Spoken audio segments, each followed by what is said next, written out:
अब पिछले बारे में हमने मर्मों की जानकारी ली और वहां हम मर्म स्थान पर कुछ सीमित प्रेशर देके, यानी कि जिसको एक्यूप्रेशर बोलेंगे, ऐसे हम उसकी चिकित्सा हम करते हैं। अब कुछ चीजें ऐसी है कि वहां वो जगह पर, यानी कि जहाँ तीव्र वेदना होती है, वो जगह पर हम कुछ धातुओं का इस्तेमाल करके उसको हम अग्नि के माध्यम से अग्नि के माध्यम से हम पेशेंट को एक थेरेपी देते हैं, उसको अग्निकर्म कहते हैं। तो वो जो थेरेपी है उसको अग्निकर्म थेरेपी कहते हैं और वो दो प्रकार से की जाती है। दो प्रकार से ऐसे कि एक तो हम मोमबत्ती से अग्नि जलाकर वो प्रवाहित करके शलाका में वो प्रवाहित की जाती है और विशिष्ट स्थान पर जहां हमें ट्रीटमेंट देना है उस स्थान पर हमें वो अग्नि पास करना होता है। और हमें इसका फायदा ये होता है कि इनडायरेक्ट मेथड से त्वचा के ऊपर कोई व्रण निर्माण नहीं होता है और ये सबसे अच्छा तरीका है। और ये तरीका हम ज्यादातर बाल रुग्ण और स्त्री रुग्ण में हम इस्तेमाल कर सकते हैं। और दूसरा जो तरीका है वो डायरेक्ट अग्निकर्म, यानी कि जो शलाका है उस शलाका हम लोग अग्नि के माध्यम से जहां हमें अग्निकर्म करना है वो जो भाग रहता है वो डायरेक्ट जला के उस स्थान पर हम वो पॉइंट लगाते हैं। तो उससे क्या होता है, पहली बात, तत्र शब्द प्रादुर्भावात, यानी कि वहां जो आता है काम पहले, वो स्किन पर जब हम शलाका रखते हैं वहां शब्द निर्माण होता है, क्योंकि वो शलाका तप्त होती है, रेड हॉट होती है। और ये रेड हॉट होने के कारण वहां कोई भी व्यक्ति हो उसके स्किन पर हम अगर लगाएंगे तो इससे जो भी है व्रण निर्माण होता है और चट ऐसी आवाज आती है। इसलिए अग्निकर्म करते समय ध्यान रहे कि रुग्ण की परिस्थिति हमें मालूम होना चाहिए। दूसरी बात, त्वचा जलने के कारण वहां दुर्गंध आता है और त्वचा का संकोच होता है, क्योंकि त्वचा वहां सिकुड़ जाती है। त्वचा जलने पर शब्दोत्पत्ति, दुर्गंधता और त्वचा का संकोच ये बहुत जरूरी है। अगर मांस मर्म हमने देखे तो वहां अगर हम अग्निकर्म करते हैं तो वहां कपोत वर्णता, अल्प श्वेतु यानी कि थोड़ी सी सूजन, वेदना निर्माण होती है और शुष्क संकोच ऐसा व्रण निर्माण हो जाता है।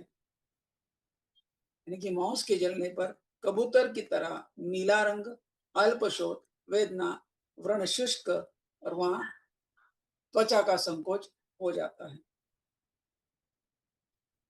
यानी कि सिरा और स्नायु जब हम वहां अग्निकर्म करते हैं तो वहां कृष्णोन्नत वर्णता और स्राव और सन्निरोधच्च सिरा स्नायु दग्धे, सिरा स्नायु जलने पर काला रंग, व्रण का ऊपर उठना और स्राव का निरोध होना होता है।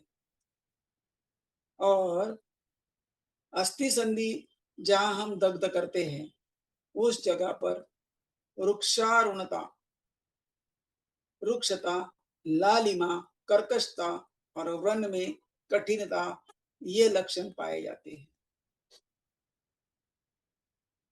अब हम जो ये कर्म करने वाले हैं इसका कुछ आधार है, यानी कि त्वचा के रोगों में हम अग्निकर्म कर सकते हैं, मांस के व्याधि में हम अग्निकर्म कर सकते हैं, शीरा की व्याधि में हम अग्निकर्म कर सकते हैं, स्नायु की व्याधि में हम लोग अग्निकर्म करते हैं, और आर्थराइटिस यानी कि संधि वेदना, इसमें भी हम अग्निकर्म करते हैं, और अस्थि यानी कि जहाँ भी अस्थियों में वेदना होती है, इसका एक सुंदर एग्जाम्पल है एड़ियों का दर्द। और एड़ियों के दर्द में अगर हम अग्निकर्म करते हैं तो वहाँ तुरंत लाभ हो जाता है।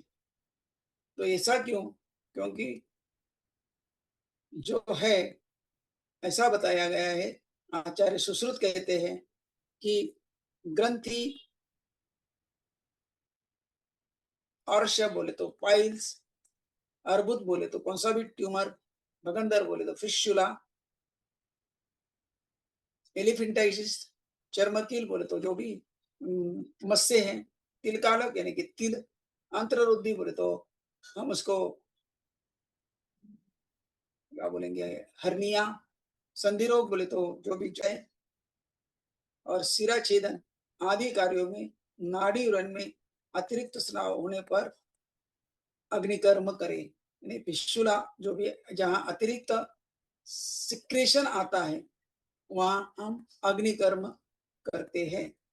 अब ये रोगाशय भेदानुसार इसके एक 4 प्रकार बताए गए हैं।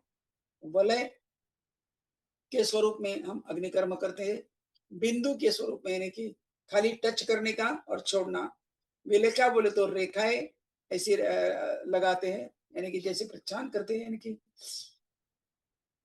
रेखा की आकृति वैसे, और प्रतिसारण मतलब तो वहां घर्षण करना डायरेक्टली, ऐसे भी हम अग्निकर्म कर सकते हैं। अभी रोगोत्पत्ति के स्थान पर भली भांति निरीक्षण करके बलाबल विचार कर रोग ऋतु काल देखकर वैद्य अग्निकर्म करे। ये बहुत जरूरी है कि हमें एग्जामिनेशन करना बहुत जरूरी है पेशेंट का, कौन सा भी पेशेंट हो। थोड़ा प्रैक्टिकली देखेंगे कि जब हमारे पास आता है तो कोई ना कुछ वो उसकी पीड़ा लेकर ही आता है, और हम लोग उसका एग्जामिनेशन करते हैं और उसकी मानसिक कंडीशन भी देखते हैं। अगर मनोबल अच्छा है तो हम लोग उसको ट्रीटमेंट देने शुरू करते हैं, और अगर वो पेशेंट का नेचर अगर अच्छा लगा तो हम लोग उसको ट्रीटमेंट करते हैं, है ना। इसीलिए पहले पेशेंट का हम लोगों ने बीपी देखना जरूरी है, उसका नाड़ी देखना बहुत जरूरी है, और जो भी वेदना वो महसूस करता है तो वो पहले उससे मालूम करना है कि भाई कितना इसको तीव्र वेदना है, ये हमें पहले उसकी जांच करना बहुत जरूरी है। फिर उसका कंसेंट हम लोगों ने लेना है। Consent is very very important in our OPD, क्योंकि ये प्यारा सर्जिकल प्रोसेस है। This is not a surgery but this is para surgical, यानी कि सर्जरी के जैसे ही इसको महत्व देना है, क्योंकि कभी भी कुछ भी हो सकता है। हम उसकी सावधानी रखना बहुत जरूरी है। तीसरी बात, पेशेंट का जो भी है हमारे पास रिपोर्ट्स अपने पास रखना बहुत जरूरी है। आप सीबीसी करिए, जो भी है आपका डायबिटीज है तो उसका शुगर का रिपोर्ट अपने पास चाहिए, लेकिन रिपोर्ट्स हमारे पास होना बहुत जरूरी है, वेरी वेरी प्रैक्टिकल है। और पेशेंट को पूरी कल्पना देना है कि भाई हमें ये ट्रीटमेंट हम करने जा रहे हैं, उनको बता देना चाहिए पहले ही, क्योंकि कोई आक्षेप ले सकता है, यानी कोई अपने अपने ऊपर हरकत भी ले सकता है। इसीलिए लोगों को हम आगाह करना चाहिए कि ऐसे ऐसे ट्रीटमेंट होता है, हम ये आपके ऊपर करने वाले हैं, ऐसा बिल्कुल बोल देना है। मान जाए तो ठीक है, नहीं माना तो भी ठीक है, क्योंकि हमें अपने जान को संभालना है। ध्यान रहे, खबरदार रहे। दूसरी बात, कोई दावा नहीं करना है कि आपको ऐसा फर्क पड़ेगा, बिल्कुल दावा नहीं करना है। जो भी है ये ऐसा काम करेगा, आपको क्या रिजल्ट आएगा वो आप हमें बताने वाले हैं, और वो भी कितने समय में ये हम नहीं बता सकते। कोई-कोई लोगों में तुरंत फ़र्क होता है, तो वो बताते हैं। बताने वाले कौन है? जो पेशेंट ही है।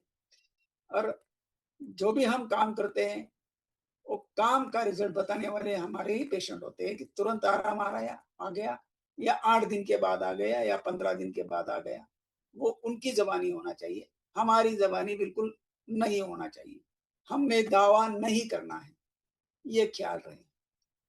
तीसरी बात ये है कि हमेशा जो भी ट्रीटमेंट हम करते हैं, वो पेशेंट को एग्जामिनेशन टेबल पर लिटा कर ही हम ट्रीटमेंट करना चाहिए। कोई बैठकर बिल्कुल ट्रीटमेंट मत करो। एग्जामिनेशन टेबल पर ही उसको लिटाना है और वहाँ ही ट्रीटमेंट करना है। हर टाइम आप लोगों का हाथ में नया ग्लोव होना चाहिए। ग्लोव्स नंबर जो भी है आपका, ग्लोव्स पहनना ज़रूरी है। ट्रीटमेंट करते टाइम ही ग्लोव्स पहनना है। एग्जामिनेशन के टाइम में आपने ग्लोव्स नहीं पहना है तो भी चलेगा, क्योंकि स्पर्श चिकित्सा जो है, यानी स्पर्शन जो है, हमें मालूम होना चाहिए। इसलिए ग्लोव्स ट्रीटमेंट के दौरान ही हमें ग्लोव्स पहनना है। अग्निकर्म करते टाइम आपके पास पूरा की पूरी जो भी हमें अ, आपके ओपीडी में वो सिद्धता चाहिए। अग्निकर्म शलाका चाहिए, आपके पास कैंडल चाहिए, कैंडल जलाने के लिए माचिस चाहिए, आपके पास थोड़ा कॉटन चाहिए, साफ करने के लिए हैंड वॉश जो भी मिलता है, वो हैंड वॉश चाहिए या सेवलॉन चाहिए। क्लीनिंग के लिए थोड़ा-सा आपके पास शहद होना ज़रूरी है, थोड़ा-सा आपके पास घी होना भी ज़रूरी है, थोड़ा-सा आपके पास चूना भी होना ज़रूरी है, क्योंकि अग्निकर्म करने के बाद कई जगह पे चूना लगाना पड़ता है, या आपके पास एलोवेरा भी होना बहुत ज़रूरी है। ये सब चीज़ें आप तैयार रखना, फिर बाद में आप कौन-सा भी अग्निकर्म करना है। ये बहुत प्रैक्टिकल है, और प्रैक्टिकल ही बहुत आपको पहले सिद्धता करना है। आपके हाथ के नीचे वो चाहिए ही चाहिए, कुछ भी हो, क्योंकि ये आपके कभी कुछ काम आएगा, वो बता नहीं सकता है। इसलिए prepare yourself with all the instrument in your hand, ये बहुत ज़रूरी है। आई बात समझ में? क्यों सचिन सर, सही बात है ना? बिल्कुल सर, बिल्कुल ये सारी प्रिकॉशंस रखनी बहुत जरूरी है। नहीं, हमने वो सब इसमें आ गए हैं, पीपीटी में आ गए हैं, पर जी। अपार्ट फ्रॉम पीपीटी मैं ये बताता हूँ। अब पीपीटी रीड करने में कोई हर्ज नहीं है। जी। इसकी कोई ज़रूरी नहीं है पीपीटी। पीपीटी ये इन लोगों के लिए है। ये प्रैक्टिकल हम लोग बता रहे हैं, और जो भी व्याधि में हम लोग करते हैं,